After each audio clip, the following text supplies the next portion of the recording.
see how this flows. There's a few lessons that I want to share on sexual intercourse and the boundaries that are needed to be set within that space and in general between interactions. And I come out of a very impactful sexual experience just now. So these lessons are very fresh in my mind, and it feels like my channel is very open in this moment. So I'll share with you what I learned, the insights that came through. And I know that this is going to be specifically helpful to people who have experienced the crossing of boundaries on a sexual level. And I know for myself that there tends to be shame and guilt around these types of experiences, as well as contractions in the womb or kind of energetic stagnation in the womb. So this will also be about how to heal that and to move through that, and a reframing of how to see these things. So the first lesson is quite obvious, but it's good to remember that all of these things are embodied experiences, and the lesson only becomes real if you apply it and if you can understand what it means in your lived experience. So try to figure that out for yourself, whatever it is that I'm saying, how it applies to you, your life, and the translation in your own way of being. So the first lesson is kind of obvious, I was saying, but at the same time, it is the hardest one. And it is the one that expressing your truth about your experience, both within the framework of a sexual experience as outside of that in any connection, expressing your truth means keeping the connection. While, on the other hand, ignoring any boundary that you feel inside means rupture of the connection. And this is not so obvious in the sense that often we perceive of external harmony as the priority. So if there is fear that we will be rejected, or in some way expressing our truth, expressing the way we really feel about things, will lead to not harmony, disharmony. If there is fear around that, then we tend to close off and not share that truth. And this is specifically important in sexual interactions because it's a very delicate thing, and there is a huge energy exchange happening between two people when they're having a sexual interaction. And also it is probably the area of human life where there is most shame and guilt connected to that experience, just because of the time we find ourselves in now. It's not a natural thing to feel shame or guilt around that, but due to our social circumstances in the society we live in and the whole history of how it has been framed, that experience is in our collective subconscious and it is in our social interactions. So it generally tends to be in every single person unless they consciously work with these currents of information and shift them. So if there is shame and guilt connected to that sexual experience, it becomes even harder to be very transparent about it, which is why we have to be gentle with ourselves in learning these things. But it is very important to be transparent about every single thing you are experiencing in a connection. And this is what I was lucky to learn and relearn throughout my life, and just recently, that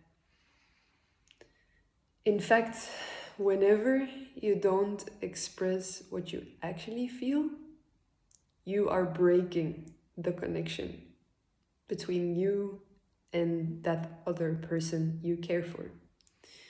The reason is that you cannot actually abandon yourself and your own feelings without creating resentment. And this resentment will be both towards yourself, because you disrespected your own feeling, and towards the other person, Because if we don't express, there is the perception that the other person actually is responsible for the feeling and perceiving of everything that we feel inside and for tending to our needs. And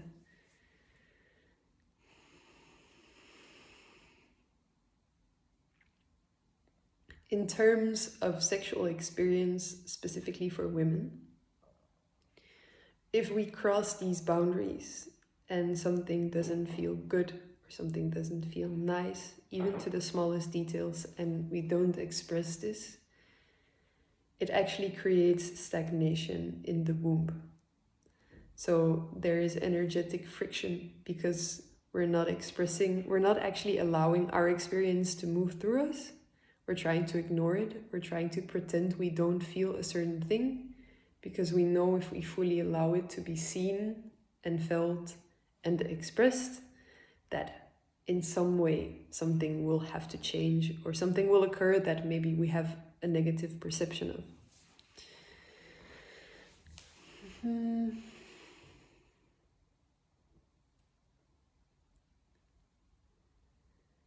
So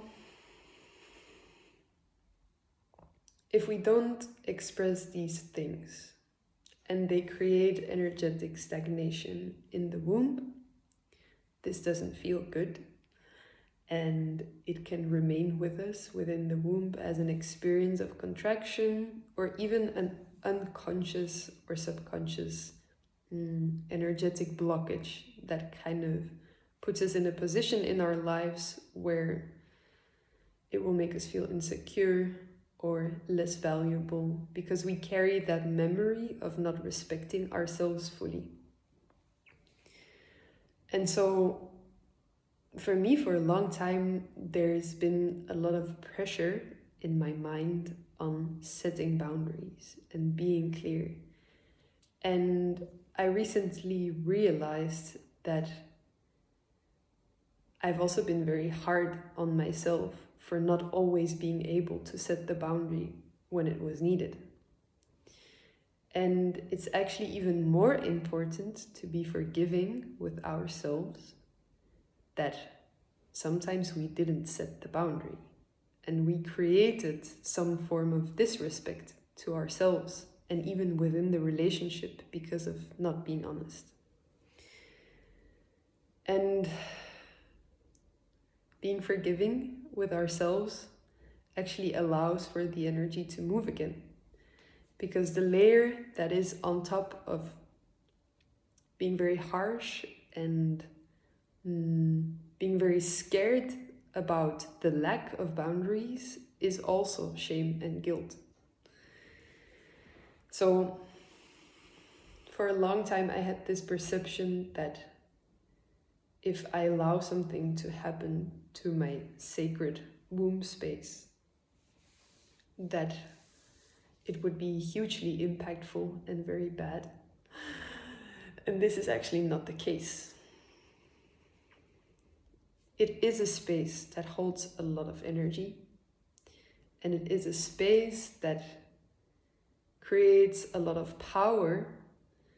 And if we distort that space by neglecting our own intuitive boundaries, our own experience, then this can manifest as a ton of things in our lives. So it's good to be aware of what is going on in the womb.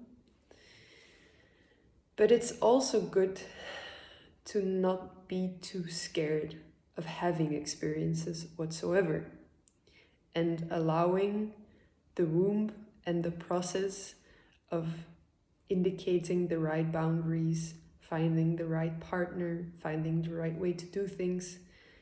It's good to allow that process to happen through the experience itself. And this means we're gonna probably go through things that are not super comfortable because we can't get it perfect from the very first time. But that is fine.